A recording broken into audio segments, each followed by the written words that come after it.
Hello everyone, welcome to earn money Telugu and good evening. ఈ రోజు discuss చేసుకోబోయే topic ఏంటంటే యుఎస్ ప్రెసిడెంట్ అయినటువంటి ట్రంప్ గారు చైనా పైన 100% ఆఫ్ ద టారిఫ్స్ వేశారు. ఇంతకు ముందే 30% ఆఫ్ ద టారిఫ్స్ ఉంది, ఇప్పుడు ఇంకా అడిషనల్గా 100% ఆఫ్ ద టారిఫ్స్ వేశారు. ఇప్పుడైతే టోటల్గా 130% ఆఫ్ ద టారిఫ్స్ అయితే ఫేస్ చేసింది చైనా. ఇష్యూ ఎక్కడ స్టార్ట్ అయిపోయింది, ఎందుకు టారిఫ్స్ వేయాల్సి వచ్చింది, అండ్ ఆల్ ఓవర్గా ఉన్నటువంటి గ్లోబల్ రెండు బిగ్ ఎకానమీ మధ్యలో ట్రేడ్ వార్ జరిగితే ఎకానమిక్గా ఎలా ఇంపాక్ట్ అవుతుంది, దాని ఎఫెక్ట్ మన ఇండియా పైన ఎలా ఇంపాక్ట్ అవుతుంది చూద్దాం ఇప్పుడు. ఫస్ట్ ఇష్యూ స్టార్ట్ అయింది ఏంటంటే యుఎస్ వాళ్ళు చైనా షిప్స్ పైన అయితే టారిఫ్ ఫీజ్ వేశారు, పోర్ట్ ఫీజ్ అయితే వేశారు. అది అక్టోబర్ 14 నుంచి అయితే ఇంప్లిమెంటేషన్ స్టార్ట్ చేస్తారు. దానికి రిటాలియేట్గా చైనా వాళ్ళు కూడా యుఎస్ షిప్స్ పైన అయితే టారిఫ్స్ వేశారు. సేమ్ డే వీళ్ళు కూడా ఇంప్లిమెంటేషన్ అయితే స్టార్ట్ చేస్తున్నారు. నెక్స్ట్ రేర్ ఎర్త్ మెటల్ని ఎక్స్పోర్ట్ చేసే సెగ్మెంట్లో చైనా వాళ్ళైతే రూల్స్ అయితే స్ట్రిక్ట్ చేశారు. ఆల్ ఓవర్ గ్లోబల్గా ఉన్నటువంటి అన్ని కంట్రీస్ కూడా లెటర్స్ అయితే ఇష్యూ చేశారు. మేము రేర్ ఎర్త్ మ్యాగ్నెట్ సెగ్మెంట్లో రూల్స్ స్ట్రిక్ట్గా చేస్తున్నాం, ఎక్స్పోర్ట్ చేసే సెగ్మెంట్లో అండ్ ప్రాసెస్ చేసే మెషినరీ సెగ్మెంట్లో కూడా మేమైతే రూల్స్ స్ట్రిక్ట్గా చేస్తున్నామని అయితే వీళ్ళైతే లెటర్ అయితే ఇష్యూ చేశారు.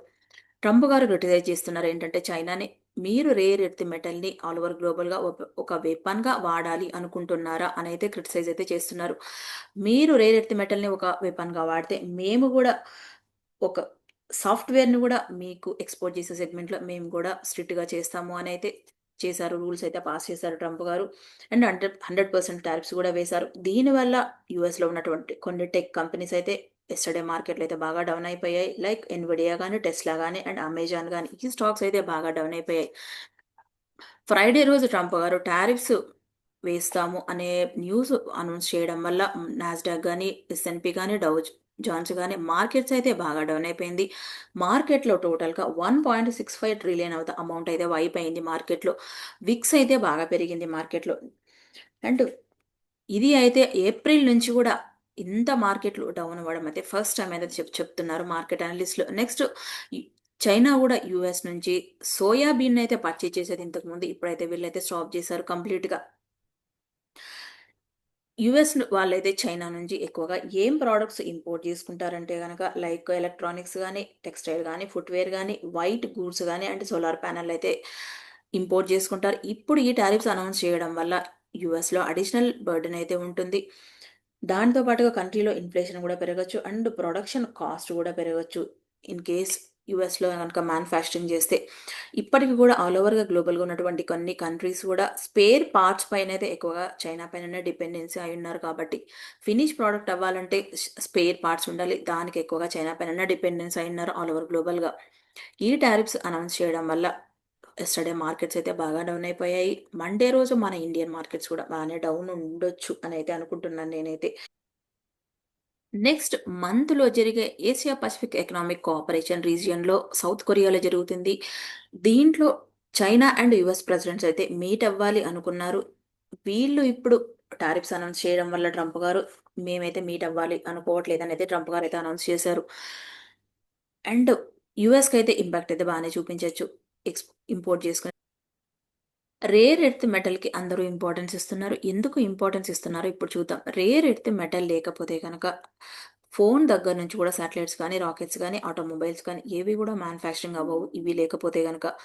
రేర్ ఎర్త్ మ్యాగ్నెట్ మెటల్ లేకపోతే కనుక ఇది ఎక్స్పోర్ట్ చేసే విషయంలో చైనా వాళ్ళైతే రూల్స్ అయితే స్ట్రిక్ట్గా చేశారు. దీనికి గాను మన ఇండియన్ గవర్నమెంట్ అయితే ఒక పాలసీ అనౌన్స్ చేసింది. రేర్ ఎర్త్ మ్యాగ్నెట్ ఎక్స్ప్లోరేషన్ చేయడం కానీ, ఫినిష్ ప్రోడక్ట్ చేయడం కానీ 7,350 crore వర్త్ చేసి ఇన్సెంటివ్ స్కీమ్స్ అయితే అనౌన్స్ చేసింది ఈ సెగ్మెంట్లో ఉన్నటువంటి కంపెనీస్కి అయితే కనుక. ఇదైతే మన ఇండియాలోనే మైనింగ్లో ఎక్కువగా రేర్ ఎర్త్ మెటల్స్ని ఎక్స్ప్లోరేషన్ చేసి మన ఇండియా కంపెనీస్కి అయితే సెల్ చేయడం. ఈ టారిఫ్స్ వల్ల ఇండియా పైన ఎలాంటి ఇంపాక్ట్ ఉంటుందో చూద్దాం. ఇప్పటి వరకైతే యుఎస్ వాళ్ళు ఇండియా పైన 50% ఆఫ్ టారిఫ్స్ వేశారు. ఇండియా ఇప్పటికి కూడా ఫేస్ చేస్తుంది. ఇండియన్ ఎక్స్పోర్ట్ సెక్టర్ అయితే బాగా అఫెక్ట్ అయింది ఆగస్ట్ నుంచి ఇప్పటి వరకు కూడా. 50% ఆఫ్ టారిఫ్స్ వల్ల లైక్ జెమ్స్ అండ్ జ్యువెలరీ కానీ, టెక్స్టైల్ కానీ, స్ట్రింప్ కానీ ఈ కంపెనీస్కి సంబంధించినటువంటి సెక్టర్ అయితే బాగా ఎఫెక్ట్ అయింది ఇండియాలో. ఇప్పుడు ఇండియా అండ్ యుఎస్ మధ్యలో ట్రేడ్ డిస్కషన్స్ అయితే కంటిన్యూగా జరుగుతూ ఉన్నాయి. ఈ డీల్స్ ఫైనలైజ్ అయితే కనుక ఇండియాకి అయితే పాజిటివ్ అని చెప్పొచ్చు. యుఎస్ వాళ్ళు చైనా నుంచి డైవర్ట్ అయ్యి ఇండియాలో మ్యానుఫ్యాక్చరింగ్ ఇండస్ట్రీస్ అయితే సెటప్ చేయొచ్చు. రీసెంట్గా ఇండియన్ గవర్నమెంట్ కొన్ని స్కీమ్స్ కూడా అనౌన్స్ చేసింది. ఇండియాలో మ్యానుఫ్యాక్చరింగ్ చేసే సెగ్మెంట్లో కంపెనీలను ప్రమోట్ చేయడానికి గాను లైక్ పిఎల్ఐ స్కీమ్ గాని, ఎలక్ట్రిక్ కాంపోనెంట్ స్కీమ్ గాని, ఈ స్కీమ్స్ అయితే అనౌన్స్ చేసేది ఇండియా. ఇండియాలో మ్యానుఫ్యాక్చరింగ్ సెక్టార్ అయితే ఇప్పటివరకైతే కంప్లీట్‌గా డెవలప్ అవ్వలేదు. ఇప్పుడే ఇంకా డెవలప్ అయ్యే స్టేజ్‌లో ఉంది ఇండియాలో. స్టిల్ ఇప్పటికి గూడా అడిషనల్ స్పేర్ పార్ట్స్ పైనైతే చైనా పైననే డిపెండెన్సీ అవ్వాల్సొస్తుంది ఇండియా. ఇప్పుడు ఈ టారిఫ్స్ అనౌన్స్ చేసిన తర్వాత ఇంపోర్ట్ చేసుకొని చైనా నుంచి మనం ఏవైతే ఇండియా ఇంపోర్ట్ చేసుకుందో ఆ ప్రొడక్ట్స్ పైనైతే కొంచెం ప్రైజెస్ అయితే పెరగొచ్చు. లైక్ ఎలక్ట్రిక్ వెహికల్స్ గానీ, టర్బైన్స్ గానీ, సెమీ కండక్టర్ గానీ, ఈ సెగ్మెంట్‌లో వాడే స్పేర్ పార్ట్స్ పైన అయితే ప్రైజెస్ అయితే పెరగొచ్చు. నెక్స్ట్ మన ఇండియన్ ఎకానమీకి ఎలా ఇంపాక్ట్ ఉంటుందో చూద్దాం. ఇప్పుడు చైనా నుంచి ప్రోడక్ట్ అయితే ఎక్స్‌పోర్ట్ చేస్తే గనక చైనా నుంచి ఇండియాకి ఎక్స్‌పోర్ట్ చేస్తే చైనా వాళ్ళు మ్యానుఫ్యాక్చరింగ్ సెగ్మెంట్‌లో ఆల్రెడీ డెవలప్ అయ్యున్నారు గాబట్టి చీప్‌గా ఉంటుంది వాళ్ళ ప్రొడక్ట్స్ ఎప్పుడు గూడా. ఇండియన్ మార్కెట్‌నయితే క్యాప్చర్ చేస్తే మన ఇండియాలో ఉన్నటువంటి కొన్ని డొమెస్టిక్‌గా ఉన్నటువంటి కంపెనీస్ అయితే ఎఫెక్ట్ అవ్వచ్చు. లైక్ కాంపిటీషన్ అయితే ఫేస్ చేస్తుంది. లైక్ ప్రైస్ విషయంలో గూడా. ఇండియా నుంచి గూడా కొన్ని ప్రొడక్ట్స్ చైనాకైతే ఎక్స్‌పోర్ట్ చేసే ఛాన్స్ ఉంది. ఇంతకు ముందైతే వీళ్ళు యూఎస్ నుంచి ఇంపోర్ట్ చేసుకుంటే ఇప్పుడు ఇండియా నుంచి అయితే ఎక్స్‌పోర్ట్ చేయొచ్చు మనమైతే గనక. లైక్ కార్న్ గానీ, సోయాబీన్ గానీ, కెమికల్ గానీ ఈ ప్రొడక్ట్‌నయితే చైనాకి కూడా ఎక్స్‌పోర్ట్ చేయొచ్చు. దీనివల్ల గూడా మన ఇండియాకయితే రెవెన్యూ అయితే జనరేట్ అవుతుంది. కొన్ని సెగ్మెంట్‌లో అయితే గనక యూఎస్‌కి ఎక్స్‌పోర్ట్ చేసే సెగ్మెంట్‌లో చైనా నుంచి ఎక్స్‌పోర్ట్స్ ఇప్పుడైతే తగ్గిపోతుంది. ఇండియా నుంచయితే పెరగొచ్చు.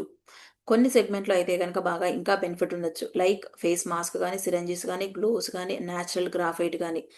ఇదైతే ఇప్పటివరకైతే చైనా నుంచే ఎక్కువగా ఇంపోర్ట్ చేసుకున్నారు. ఇప్పుడు ఇండియాకైతే ఒక ఛాన్స్ అని చెప్పొచ్చు. ఇవి ఎక్స్‌పోర్ట్ చేసి రెవెన్యూ కంట్రీకి జనరేట్ చేయడానికి. ఇండియా ఎప్పుడూ గూడా ఓన్లీ యూఎస్ పైననో లేదా వేరే కంట్రీస్ పైననో ఒక్క కంట్రీ పైననే డిపెండెన్సీ అవ్వకుండా ఆల్ ఓవర్‌గా గ్లోబల్‌గా ఉన్నటువంటి అన్ని కంట్రీస్‌తో కూడా రిలేషన్స్ అయితే బిల్డప్ చేసుకుంటుంది ఇండియా. లైక్ యూరోపియన్ యూనియన్ గానీ అండ్ బ్రిక్స్ నేషన్ గానీ వెస్టర్న్ కంట్రీస్‌నైతే ఆల్ ఓవర్‌గా ఉన్నటువంటి గ్లోబల్‌గా అన్ని కంట్రీస్‌తో రిలేషన్స్ డెవలప్ చేసుకుంటుంది ఇండియా. ఇండియాకైతే ఈ యూఎస్, చైనా మధ్యలో టారిఫ్ ట్రేడ్ వార్ జరగడం వల్ల అయితే ఇండియాకైతే పాజిటివ్ అని చెప్పొచ్చు. ఎకనామిక్‌గా కూడా గ్రోత్ ఉండొచ్చు ఫ్యూచర్‌లో. నెక్స్ట్ మన ఇండియన్ మార్కెట్స్ కూడా మండే రోజైతే ఈ టారిఫ్ ఎఫెక్ట్స్ అయితే ఉండొచ్చు. మార్కెట్స్ అయితే నెగెటివ్‌గానే ఉండొచ్చు. మండే రోజు మార్కెట్స్ అయితే గనక. ఈ వీడియో గనక మీకు నచ్చినట్టయితే లైక్ చేయండి, షేర్ చేయండి, కామెంట్ చేయండి.